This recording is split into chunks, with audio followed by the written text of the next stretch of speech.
Running mate Sarah Palin are branding themselves as the ticket of mavericks. So have they stolen the mantle of change from the Democrats? Our next guest says yes, and that it means big trouble for Barack Obama. He's former San Francisco Mayor Willie Brown, and he joins me now live from San Francisco. Mr. Mayor, thank you for waking up early for us. So you say in the op-ed piece in the San Francisco Chronicle over the weekend, Palin floats like a butterfly, stings like a bee. I want to quote from that op-ed piece: "The Democrats are in trouble. Sarah Palin has totally changed the dynamics of this campaign, period." Palin's speech to the GOP National Convention on Wednesday has set it up so that the Republicans are now on offense and Democrats are on defense. And we don't do well on defense. Now, you're a lifelong Democrat. Why come out with words like this? Well, because it happens to be true.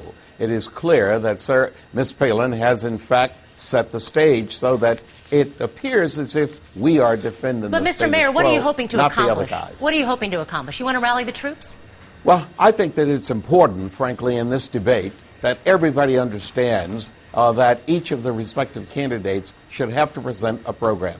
Ms. Palin doesn't present a program at all. She simply entertains. And for voters, entertainment is sometimes more important than substance. Now, you write that McCain and Palin are suddenly the mavericks in this campaign, and that Obama and Biden the status quo when they've been campaigning on change. Now, if you take this to be true, what do the Democrats have to do to turn things around?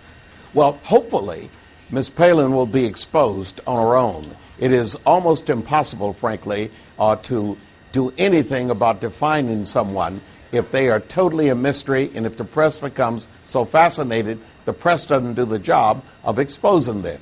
Hopefully, at some point, the press will expose Palin. And when that happens, Joe Biden and Barack Obama will step in. Until then, the focus must be by Democrats on the candidate, John McCain. McCain is like Bush light or Bush heavy or Bush whichever way you want to call it.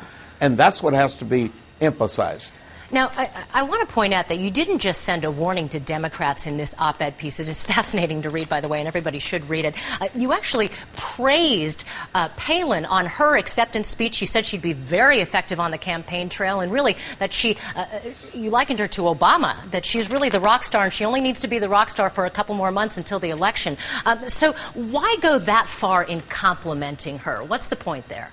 That's an accurate assessment. When you do a column, as I do for the San Francisco Chronicle every Sunday, the value of that column is that it is a candid assessment by someone who's had some exposure and some experience. And to state otherwise would absolutely be a misrepresentation. She did a tremendous job. She put herself in a position where, as a newcomer, she attracted just as much attention, if not more, than Barack Obama did in his speech. Mr. Mayor, I want to get in one more question. I want to get in one more question because we're running out of time. Governor Palin, as you know, is sitting down with Charlie Gibson of ABC at the end of the week.